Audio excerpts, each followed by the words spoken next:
이제 1월달 이제 우리 애널리스트 분들한테는 리포트 공백기기도 하잖아요. 많이 되게 잘 팔렸다고. 근데 아까 자랑을 좀 하시던데. 힘들었다. 안녕하세요. 이효석입니다. 오늘은 교보증권의 최보영 연구원님을 모셨습니다. 안녕하세요. 안녕하세요. 네, 이효석 아카데미 처음이시죠? 네, 처음입니다. 네네네. 개인 소개부터 좀 해주실까요? 안녕하세요. 저는 교보증권에서 IT와 2차 전지를 주로 담당하고 있는 최보영이라고 합니다. 네, 연구원님은 언제부터 애널리스트를 하셨고, 그리고 2차 전지는 언제부터 보셨는지 좀 궁금해요. 제가 이제 업력은 한 10년 정도 됐는데, 네. 애널리스트 생활한 지 한 5년 정도 됐습니다. 그럼 그 전에는 뭐 하셨어요? 그 전에는 이제 자문사에서. 운용 네, 쪽에서 네네, 일을 하셨구나. 운용 하다가. 운용도 하고 분석도 하는 그런 거네요. 그죠? 네, 맞습니다. 저랑 비슷하네요.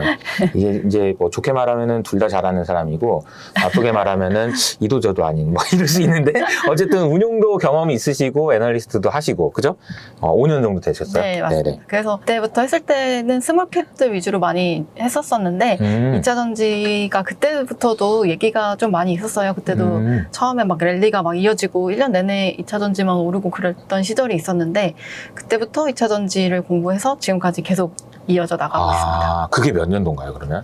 2017년도 2017년? 네, 그때부터였던 것 같아요. 2017년부터면은 진짜 그때의 2차 전지 업체들은 어떤 상황이었어요? 그때는 사실 전기차에 대한 산업이 될까 안 될까에 대한 논란이 되게 많았던 것 같아요. 그래서 될까 안 될까? 네, 항상 가면은 이제 뭐 매니저분들이랑 같이 밥 먹는 자리라든지 아니면은 뭐 기업을 가더라도 반반으로 나뉘어서 나는 2차 전지 될 것 같아. 그리고 반은 나는 절대 안 될 것 같아. 이런 식으로 항상 이렇게 논쟁이 많았었던 산업이었었던 걸로 기억이 나고요.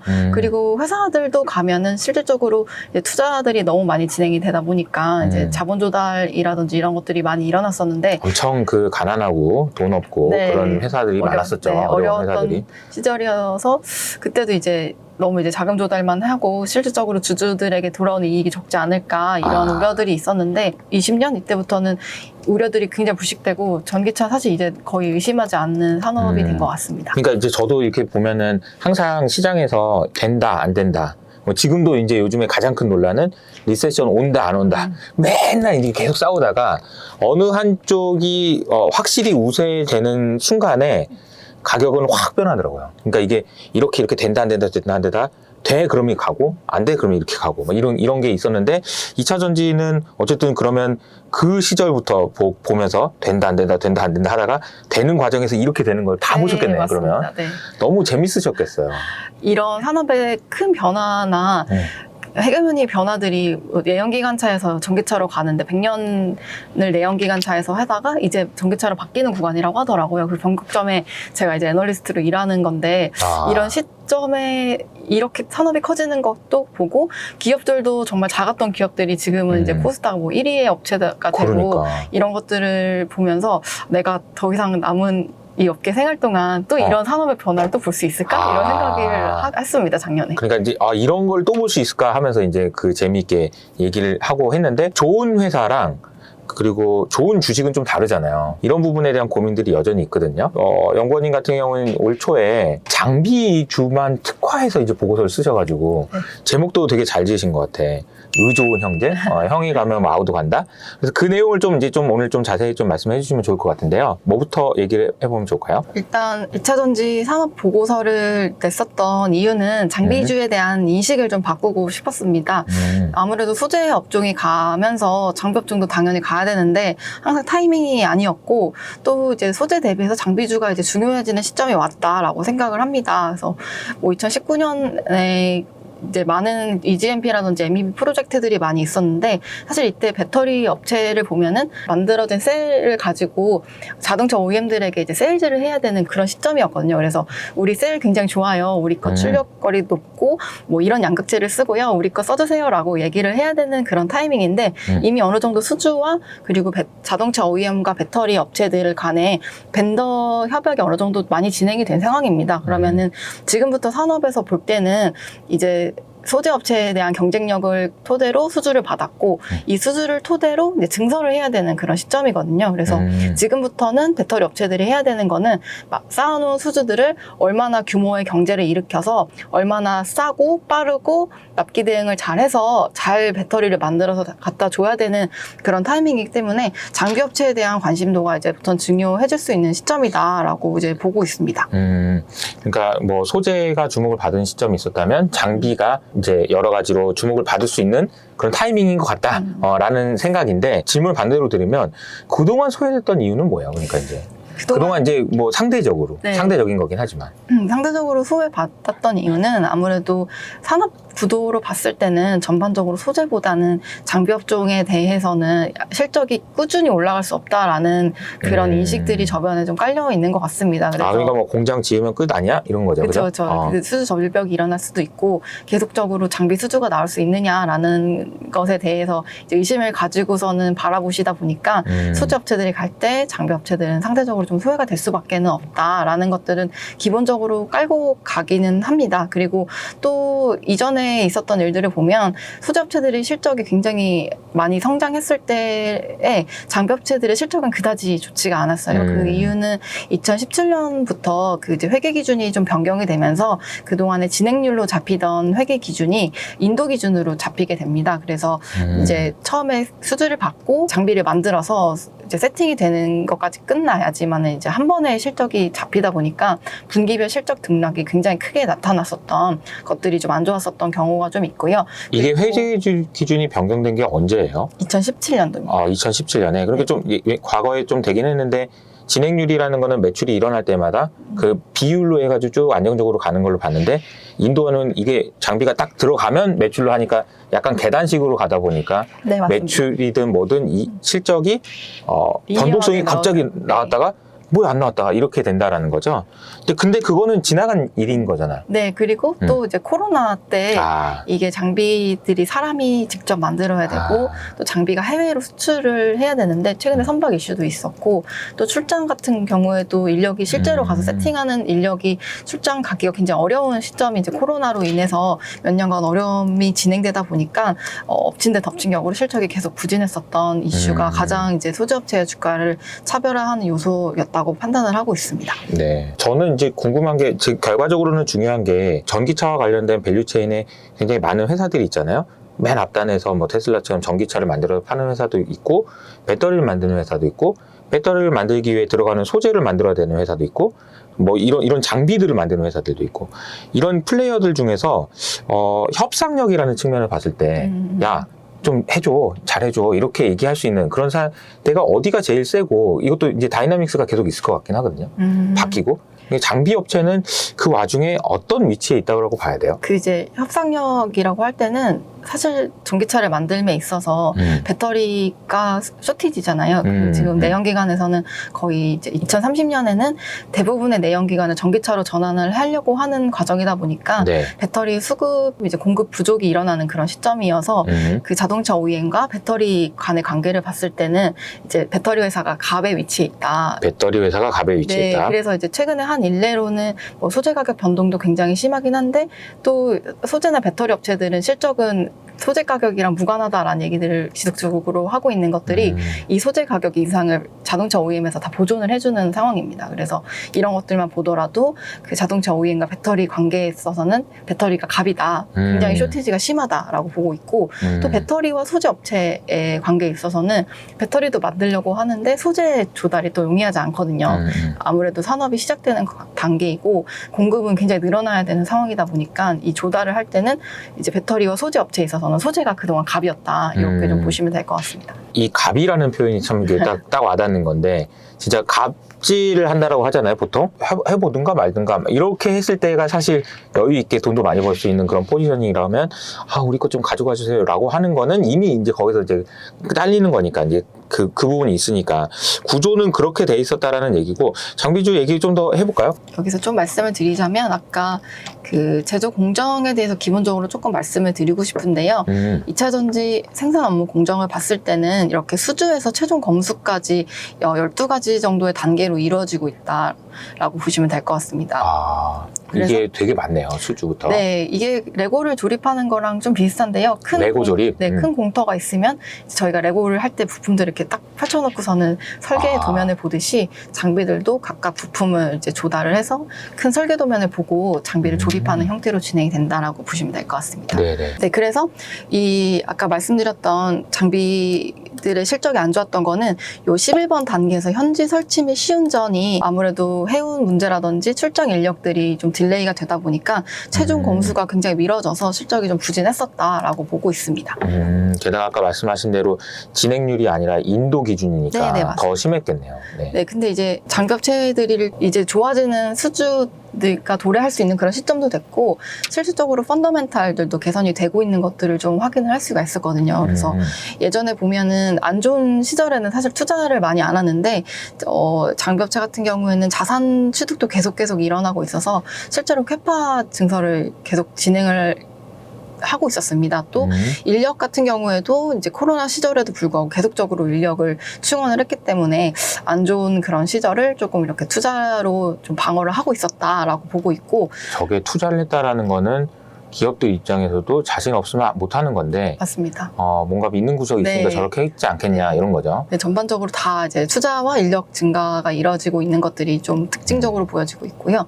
또 장비업체의 가장 큰 선행 지표는 수주잔고가 증가하는 것들일 텐데요. 네. 수주잔고도 코로나 때 좀 주춤하다가 최근에는 바닥에서 조금 올라오는 모습들도 보고 있습니다. 그래서 수주잔고도 바닥에서 돌리는 추이들을 보고 있고, 이게 매출액 대비해서도 매출액 이상 규모의 수주 잔고를 가지고 있기 때문에 실적으로 볼 때도 굉장히 유의미하다라고 판단을 하고 있습니다.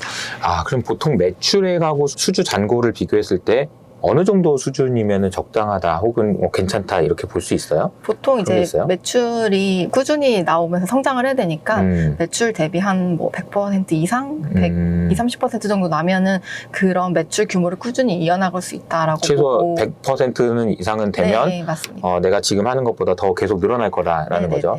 그러니까 수주 잔고 자체가 장비업체들 같은 경우는 특히나 더 중요하겠네요. 일거리가 계속 있어야지 네. 매출이 늘어날 수 있으니까. 네. 그리고 이 수주를 받으면 어느 정도 계약금 형태로 선수금이라는 거를 받게 되는데, 수주만 받는다고 해서 이게 이제 튼튼한 수주인지 부실한 수주인지를 그렇지. 판단할 수 있는 측면이 이 선수금인데요. 이것들도 이제 코로나 때 좀 이렇게 역성장하는 모습들을 보이다가 바닥을 이제 다지고 좀 올라오는 그런 모습들을 보이고 있고, 저게 어떻게 보면 갑인지 아닌지를 볼 수 있는 거겠네. 네, 그죠? 계약금을 계약금을 많이 얼마나 받을 수 있느냐, 그죠? 네, 통상적으로 한 10% 이 정도 받는다고 보는데요. 이것도 이제 올라가면은 실질적으로 수주가 이어지겠구나라는 것들을 파악할 수가 있고요. 네. 또 제공품이라는 건 지금 만들고 있는 반제품이라고 볼 수 있는데, 이 제공품이 늘어나면은 곧 출하를 앞둔 물건들이 많이 쌓여 있다라는 것들을 이제 파악할 수 있습니다. 근데 이 제공품도 이제 바닥에서 조금씩 올라오고 있는 그런 모습들을 보여주고 있어서 이제 안 좋은 시기에 뭐 자산 취득이라든지 인력 증가를 이미 단행했다는 점, 그리고 수주 잔고와 선수금, 제공품까지 이런 모든 회계 개정 과목들이 바닥을 다지고 자꾸 우상향하고 있다는 그런 점들이 이제 장비업체들이 전반적으로 좋아질 타이밍이 왔구나라는 것들을 파악할 수가 있습니다. 네, 알겠습니다. 그럼 장비주 얘기를 좀 이렇게 했는데, 개인적으로는 좀 궁금한 게 요걸로 이제 그 보고서가 나왔고, 이제 1월달 이제 또 사실 이제 우리 애널리스트 분들한테는 리포트 공백기이기도 하잖아요. 그래서 많이 되게 잘 팔렸다고. 세미나가 그만큼 많았고 네. 관심이 굉장히 많았던 보고서다. 그래서 매니저분들의 반응도 좀 궁금하긴 해요. 그러니까 이제 이 보고서를 했을 때 매니저분들은 어떻게 받아들이셨고, 어떤 질문을 인상적인 질문이었던지 피드백이 어땠어요? 일단은 이제 없었던 자료다 보니까 되게 신선하다. 그리고 장비업종에 대해서 몰랐는데 알게 됐다라는 얘기들이 있었고, 조금 더 특이했던 거는 네. 이제 매니저분들이랑 항상 이제 얘기를 하는 입장이다 보니까 그 정도에서 얘기가 끝나는데, IR 담당자분들이 네. 탐방을 오면은 뭐 배터리 셀이라든지 소재업체에 와서 근데 진짜 장비들이 많이 좋아지나 봐요 이런 얘기를 했다는 것들을 들었어요. 그래서 여러 군데서 그 얘기를 듣고 장비주에 대해서 관심을 많이 가지고 계시는구나 라는 생각을 했습니다. 과거에 비해서는 이제 조금 더 관심이 많아졌고, 사실 이제 회사의 사이즈도 꽤 커졌잖아요. 그죠? 커버하시는 종목들이 장비주 관련해서는 원익 P&E, M 플러스 이렇게 세 가지 종목을 커버해 주시고 있고, 종목들에 보면은 주가는 이제 보면은 제가 대충 보니까 소재주들 막 많이 빠졌을 때에 비해서는 아주 견고했던 것 같고, 그죠? 네, 맞습니다. 1월에 이제 원자재 가격이 많이 상승하면서 소재 가격들의 낙폭이 굉장히 확대됐었는데, 이제 이 시기 때 이제 장비 업체들이 견고하게 이제 버텨주고, 또 조금 소폭 이제 주가가 오르면서 꽤 2차 전지 섹터 내에서는 방어를 많이 했다고 보고 있습니다. 네. 최근에는 이제 좀 올랐던 폭이 조금 이렇게 좀 둔화되고 있는 상황인데, 아무래도 그 이제 원자재 가격이 어느 정도 다시 이제 정상화로 좀 많이 오르긴 했지만, 이제 전쟁 이슈 대비해서 이제 좀 많이 완화되는 모습이 보여지다 보니까 네. 소재 업체들의 낙폭이 좀 회복되고 있는 상황이고, 그러니까 소재로 조금 더 관심이 가고 있는 상황이다. 네. 가격이 이제 가격 싸움이니까 어쨌든 네. 소재도 많이 빠졌고 올라가는 부분이기도 하다. 이런 네. 거네요.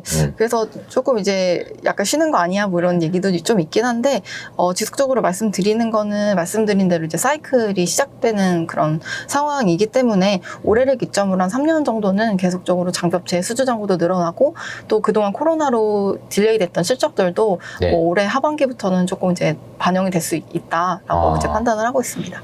근데 장비 그러면 솔직히 제가 눈으로 본 적은 없어가지고 네.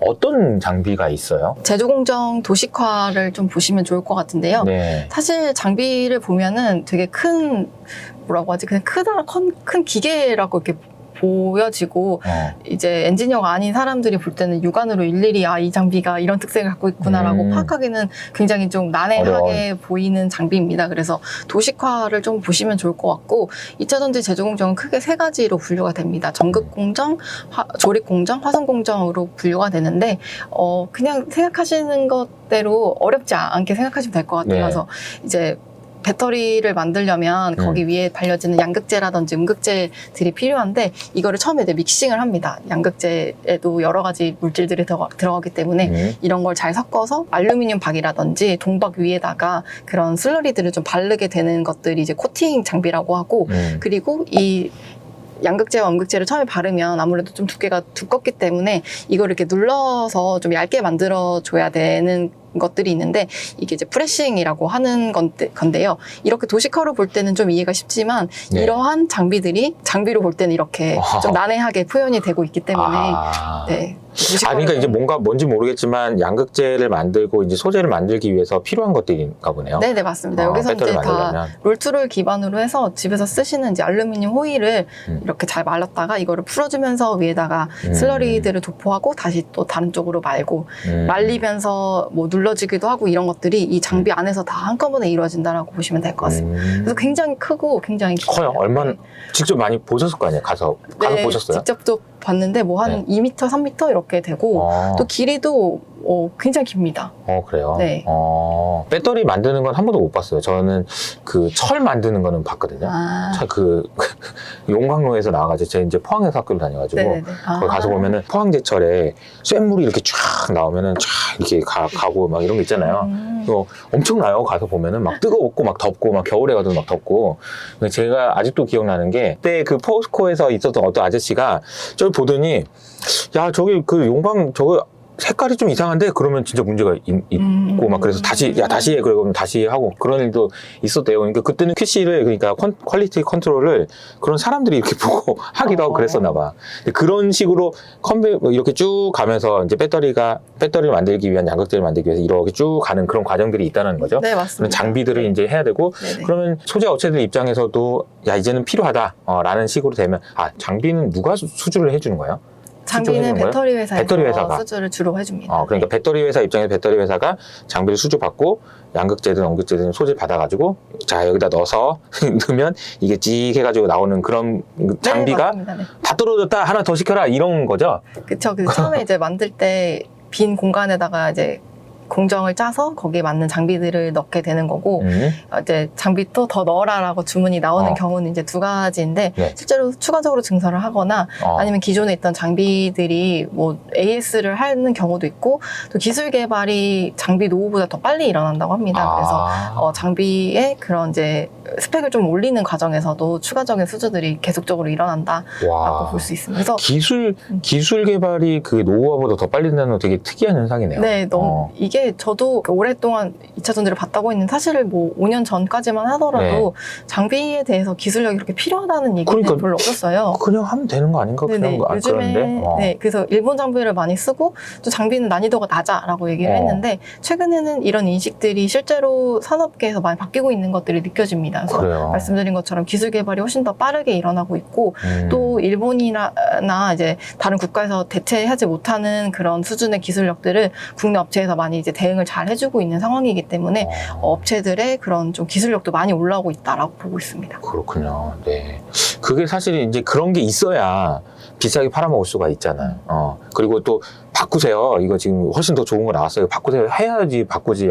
맨날 똑같은 거 가져가면 안 바꿔주니까. 네, 맞아요. 그래서 실질적으로 장비 회사 인력들이 배터리의 그 공장 옆에 상주를 하고 계신다고 해요. 그래서 계속적으로 그 QC를 이제 눈으로 했던 것처럼 계속 가서 대응도 계속 해주시고 바꿀 게 있으면은 제안도 해주고 그런 협업 관계가 굉장히 긴밀하게 일어나고 있는 산업군으로 보시면 좋을 것 같습니다. 어쨌든 두 가지 케이스를 얘기해 주셨는데 공장을 증설하거나 아니면 새로 그냥 바꾸자. 이건 오래된 거니까 이렇게 된다고 했을 때 첫 번째 얘기했던 공장 증설이 앞으로 굉장히 많이 일어날 거라는 것이 장비주한테는 적어도 뭐 한 2, 3년 동안은 굉장히 먹거리가 풍부한 그런 업체라고 볼 수 있지 않을까 그런 생각이 좀 드네요. 맞나요? 네, 맞습니다. 네, 알겠습니다.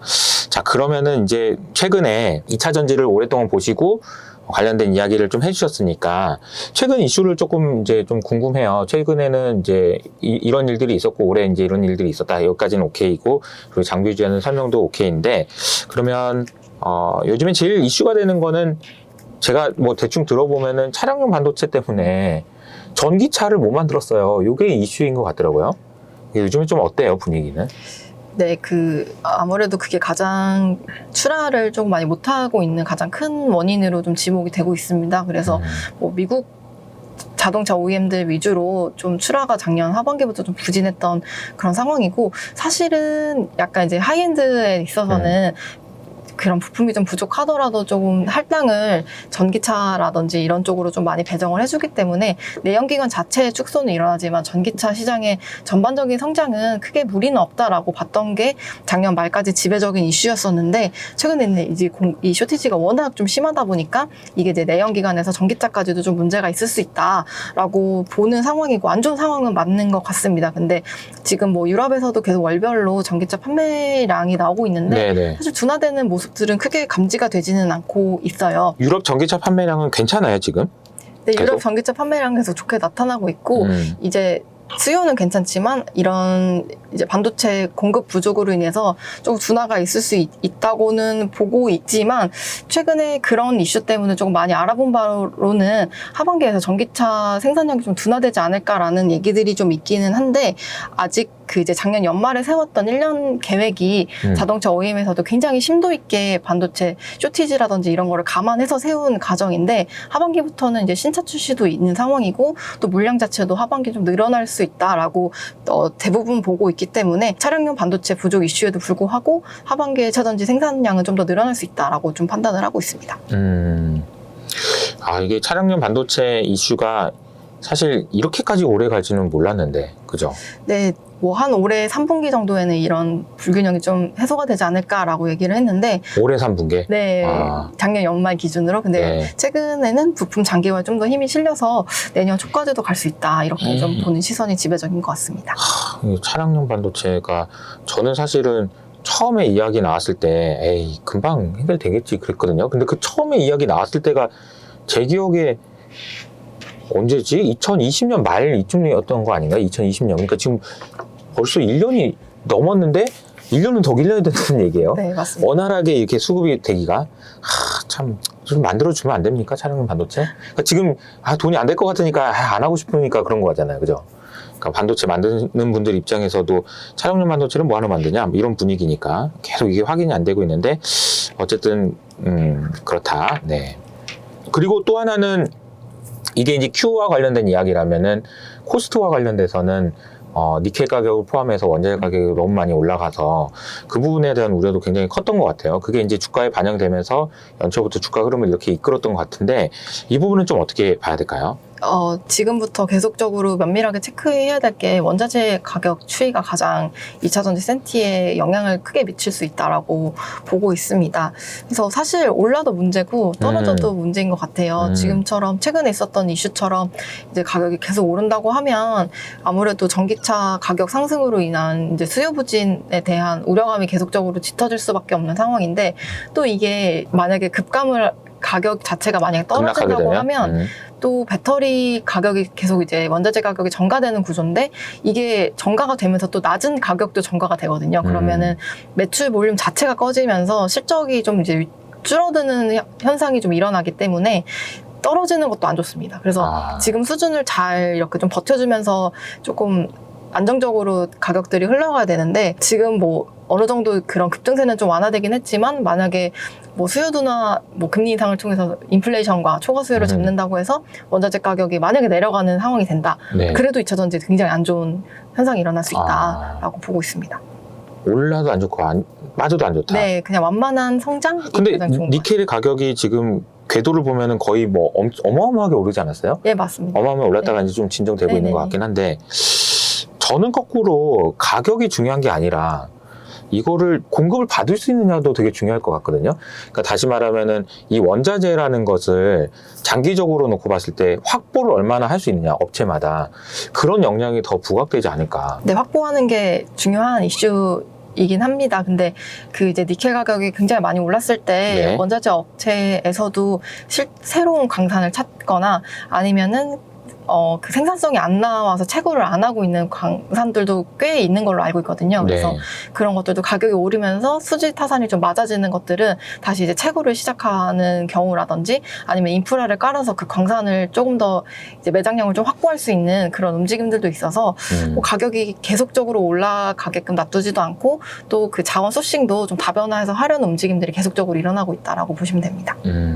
그래서 이제 이거와 관련돼서 이제 비교를 많이 하는 게 CATL하고 우리나라에 있는 셀 업체들하고 비교를 많이 하잖아요. 그러니까 CATL 같은 경우에는 중국 정부가 나서가지고 이런 자원이라든지 이런 그 배터리에 들어가는 그 소재들을 많이 지금 원활하게 확보를 해놓은 걸로 알려져 있어서 뭐 밸류에이션이 높은 밸류에이션이 정당화 된다 이런 얘기도 하던데 그 부분에 대해서는 좀 어떻게 혹시 생각이 있으세요?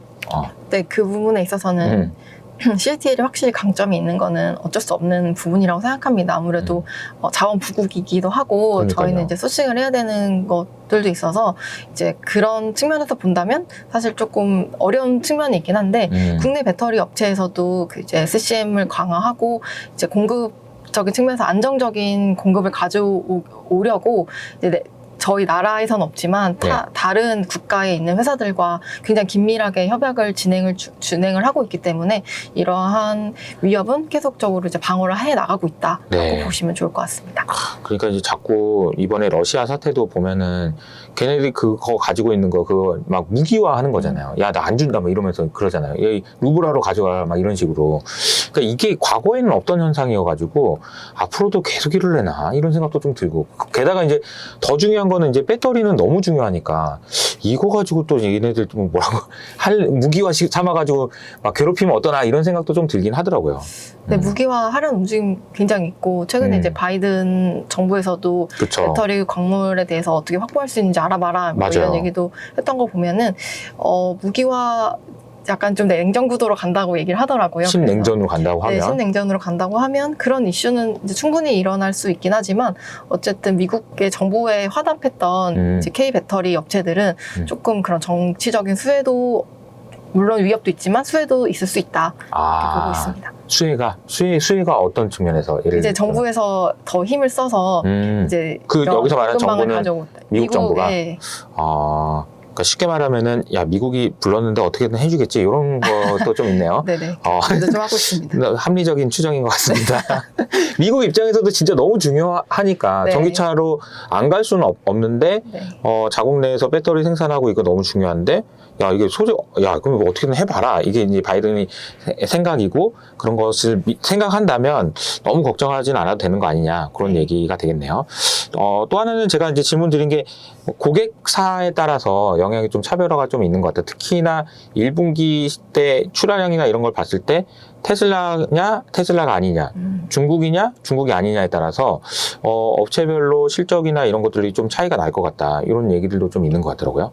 네, 맞습니다. 아무래도 이제 차량용 반도체 이슈 때문에 작년 연말부터 조금 그런 이슈가 불거졌었고, 그럼에도 불구하고 테슬라의 그런 판매량이라든지 실질적인 오더는 1분기에도 굉장히 좋았다는 얘기들을 들었어요. 그래서 지금 이제 실적 시즌을 앞두고 있는데 LG 에너지 솔루션의 그 이제 원통형 쪽 실적이 굉장히 좋은 걸로 이제 파악을 하고 있고, 그의 벤더인 LNF 또한 1분기 실적이 굉장히 호조를 볼 수 있다라는 얘기들이 나오면서 좀 주가가 좀 최근에 주가가 그죠? 하고 있다라고 보고 있습니다. 테슬라가 잘하는 거는 왜 그럴까요? 우리가 뭐 알 수는 없지만 뭐 참 잘해, 얄미울 정도로. 아무래도 좀 이제 산업에서 그 이제 소비자들의 니즈를 끌어당길 수 있는 구매 여력이 굉장히 있다라는 게 큰 요인이지 않을까 생각을 합니다. 그래서 계속적으로 소비자들이 가격을 올림에도 불구하고 이제 구매력을 계속 가져간다. 그래서 약간 명품처럼 취급이 되는 것 같아요. 가격을 계속 올려도 소비자가 사고 싶은 그런 자동차라고 보이는 게 가장 큰 이유인 것 같고, 또 그 이제 공급망 관리를 굉장히 타이트하게 잘 하고 있다고 합니다. 그래서 다른 업체들은 반도체 공급이 조금 이제 달려서 생산을 못하는 거에 반해서 테슬라들은 이제 수직 계열화를 해놓은 상황이어가지고 그런 다른 업체보다는 좀 용이하게 차량용 반도체들을 수급을 했다라고 평가를 받고 있습니다. 그러니까 테슬라가 말씀하신 두 가지 측면에서 보면은 야 가격을 올리는데도 야 이게 명품이야 사야 돼 뭐 이런 거는 어떻게 보면은 약간 그거 안 그럴 수도 있잖아요. 또 그러다 말 수도 있고. 그래서 애매한데 공급망 관리를 최근에 이제 차량용 반도체 이슈 나오면서 이게 터지는 과정에서 하는 걸 보면 이건 좀 실력인가? 이런 생각이 좀 들어요. 이거 그러니까 한두 분기가 아니잖아요. 지금 네, 그죠? 그래서 테슬라를 고객으로 가지고 있는 회사와 그렇지 못한 회사가 좀 차별화가 있을 수 있긴 하겠네요. 그죠? 각보영님께서 나오신다고 하니까 저희 이제 구독자분 중에서 한 분이 이거 좀 꼭 좀 여쭤봐 달라고 얘기를 하면서 댓글을 달아주시는데, 꿈의 배터리 얘기 나오고 전고체 이야기도 나오고 뭐 LFP가 나오고 뭐 여러 가지 이제 그 배터리 소재와 관련돼서 이야기들이 기술적인 이야기들이 좀 있거든요. 그러니까 최근에 그런 논란은 있을 거고 앞으로도 계속될 것 같은데 이 부분에 대한 이제 연구원님이 전체적인 그냥 큰 틀에서 생각을 간단히 좀 얘기해 주시면 좋을 것 같아요. 전고체 배터리에 대해서 이제 리튬이온을 다 바꿀 수 있는 게임 체인저가 될 수 있다 이렇게 얘기를 하면서, 그럼 그동안 깔아놓은 리튬이온 배터리는 어떻게 되는 거지? 이런 우려가 굉장히 있었고, 또 삼성 SDI가 전고체 배터리 관련돼서 이제 가장 좀 빠르게 나올 수 있다라고 보고 있습니다. 예를 들어서 한 뭐 2027년 이런 식으로 얘기를 목표 시점을 가지고 있는데, 그러다 보니까 삼성 SDI가 좀 미진하게 리튬이온 배터리에 대한 증설이나 이런 것들을 발표하고, 또 전고체 배터리는 되게 빠르게 얘기를 하다 보니까 초격차를 위한 그런 큰 그림이지 않았느냐 이런 한 방에 이렇게 넘어갈 거다. 네, 한 방에 넘어가는 그런 그림 때문에 그러지 않았느냐라는 얘기가 있긴 하지만, 이제 시장에서 논란이 있고 좀 어느 정도 해소가 됐다음에 이제 결론적으로는 모든 배터리들이 약간 각축전을 벌일 것이다라는 것들이 좀 지배적인 것 같습니다. 그 대세는 리튬이온 배터리가 당분간은 될 거는 맞고, 전고체 전지가 이제 2027년부터 양산이 된다고 하더라도 아무래도 이제 전체 시장에서 차지하는 비중은 뭐 1%에서 3% 사이 정도로 아직은 추정하고 있기 때문에. 잠깐만요. 2027년이요? 네, 2027년에 만들어져서 한 30년 정도에는 한 3% 정도. 그때 되면은 사실 뭐 전기차가 어떻게 될지도 모르는 상황이라서. 네. 사실 개인적으로는 뭐 모르겠어요. 잘은 모르겠지만 전고체 배터리가 너무 먼 이야기고 너무 큰 기술이어서 이걸 고민하는 게 맞나 그런 생각이 들긴 하는데. 네, 아직은 이제 셀 가격도 워낙 높고 상용화를 하려면 이제 단가도 맞아야 되고. 그러니까요. 지금 아까 말씀드렸던 규모 경제로 인해서 자꾸 이제 코스트를 낮춰가는 그런 상황인데. 여기 놀고 있지는 않을 거란 말이잖아요. 네, 그래서 전고체 배터리는 조금 이제 시기가 좀 걸린다라고 보긴 하지만, 그래도 이제 시장에서 생각하는 꿈의 배터리라는 측면에서는 여전히 유효하고 나아가야 될 기술 방향은 맞기 때문에 관련 업체들에 대해서 관심은 갖지만 그래도 시간은 좀 많이 남았다라고 보시는 게 가장 합리적인 판단인 거네요. 네네네. 그러니까 꿈의 배터리니까 잘 되면야 뭐 워낙 그거지만 맞습니다. 너무 먼 미래이기 때문에 벌써부터 걱정할 필요는 없다. 네, 뭐 리튬이온 배터리가 다 전환되거나 그러지는 않을 것 같고, 근데 관련된 이제 기술 협약을 하는 업체들이 좀 있습니다. 계속적으로 이제 뭐 산학 협력을 통해서 진행 중이기 때문에 그런 업체들의 이제 기술 개발이 좀 어느 정도 진척이 됐다라고 하면 이제 주가가 좀 오를 수 있는 여지들은 있기 때문에 그런 것들은 좀 일정을 체크하셔서 보시는 게 좋을 것 같습니다. 그런 거 보면 너무 극단적인 사고를 하면 안 되는 것 같아요. 너무 이게 보면 꼭 그게 너무 이렇게 막 다망해 막 이렇게 하는 정보체가 다 이렇게까지는 그렇게 생각하지 필요는 없지 않을까. 근데 반면에 LFP와 관련된 이야기들은 좀 의미가 있어 보여요. 그러니까 실질적으로 지금 현재 시점에서 영향을 많이 주는 거니까. 그래서 LFP와 관련돼서는 어떻게 생각하세요? LFP는 이제 약간 이제 엔트리급으로 많이 채용이 될 거고 이 소재 또한 굉장히 다양한 소재들이 많이 쓰이는 것 중에 하나다 이렇게 좀 생각을 하고 있습니다. LFP도 장점과 단점이 굉장히 명확하거든요. 이제 밀도가 낮고 용량이 좀 적긴 하지만 가격적인 메리트가 굉장히 있고 또 이제 화재 이슈가 오늘도 뭐 LG 관련돼서 이제 리콜 얘기들이 좀 오고 가고 있긴 한데 분자 구조도 LFP는 안정적이기 때문에 화재 위험도 굉장히 낮습니다. 그래서 출력거리 용량도 적고 밀도도 낮지만 가격도 싸고 화재 위험도 없기 때문에 장단점이 굉장히 명확하게 갈린다라고 보고 있어서 아마 시장 점유율로는 3원계가 대세가 되는 거에 대해서는 이견이 없긴 하지만 네. 예전엔 거의 대부분이 3원계다라고 봤을 때 지금 최근에 이제 LFP의 그런 장점들도 많이 부각이 되고 있는 상황이라서 전체 시장에 한 20% 정도 차지할 수 있다라고 지금 예상을 하고 있습니다. 이게 LFP가 저도 이제 과거에 보면 에이 뭐 이랬는데 요즘에 부각되는 이유가 중국에서 좀 워낙 많이 나와서 그런 거죠? 네, 그렇죠? 그리고 네. 테슬라나 뭐 폭스바겐에서도 이제 채용을 좀 하겠다라고 얘기를 하면서 그럼 3원계 또 안 쓰여지거나 비중이 줄어드는 거 아니야라고 좀 네, 걱정을 하시긴 하는데 이제 시장에서 대부분 생각하는 얘기로는 이제 엔트리급에서 많이 채용이 될 거고 약간 이제 좀 이제 중저가 쪽으로 많이 타겟을 하고 있기 때문에 뭐 하이엔드 예를 들어서 하이엔드 애플폰에 저가형 배터리가 탑재된다고 하면은 소비자의 구매력이 굉장히 악화될 수 있거든요. 항상 가장 신제품, 가장 좋은 제품을 채용을 해야 된다면 아마 이제 하이엔드급에는 3원계가 좀 많이 쓰일 것 같고 조금 핸드폰으로 치면 중저가형에는 LFP 배터리들이 채용되지 않을까 이렇게 좀 예상을 하고 있습니다. 공존할 가능성이 높다. 네, 이렇게 맞습니다. 보는 거네요. 공존하는 과정에서 우리 업체들은 좀 어떤 포지셔닝이에요? LFP와 관련돼서는? 국내 업체들은? 국내 업체들은 이제 3원계 하이니켈로 가는 방향성은 굉장히 명확하다라고 판단을 하고 있습니다. 근데 LFP에 대한 위협들은 좀 느끼고 있고 이것도 어느 정도 좀 대응을 해야겠다라고 생각을 하고 있어서 LG 에너지 솔루션이나 SK온에서는 LFP 대응을 하겠다라고 얘기를 하고 있고 ESS에서는 그 LFP를 좀 많이 채용을 그동안 하고 있었어요. 그래서 그런 기술 기반으로 계속적으로 자동차에 확대 적용하도록 노력하겠다라고 입장을 밝힌 상황입니다. 약간 뭐 내가 하면 할 수 있어 뭐 이런 느낌이죠, 그죠? 네. 그렇게 보면 될 것 같습니다. 네, 오늘 그 최보영 연구원님 나오셔가지고 전반적으로 2차 전지 장비 중심으로 말씀을 해주셨고 또 이제 소재와 전반적인 이제 최근 시장 동향 업데이트를 너무 잘 해주셔서 감사드리고요. 오늘 처음 출연하셨는데 좀 어떠셨어요? 이사님께서 이제 네. 맛있는 점심도 사주시고 네네네.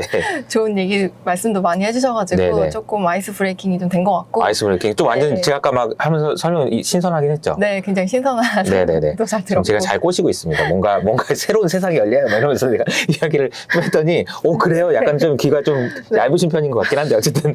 인증사진도 찍고 인증사진도 찍고, 네네. 네, 그래서 좋은 이제 기회 주셔서 네. 감사하고 앞으로 더 노력해서 좋은 정보들 많이 전달해 드리는 애널리스트가 네. 되도록 하겠습니다. 알겠습니다. 최보영 연구원님의 이제 앞으로 활약도 기대를 하고 2차 전지 분야에서는 그래도 굉장히 오랫동안 보시고 해서 업력도 길고 하니까 계속 좋은 이야기들을 많이 해주실 수 있지 않을까 그런 생각이 듭니다. 그럼 오늘은 여기까지 하도록 하겠습니다. 지금까지 이효석 아카데미 이효석이었고요. 최보영 연구원님 나와주셔서 감사합니다. 감사합니다.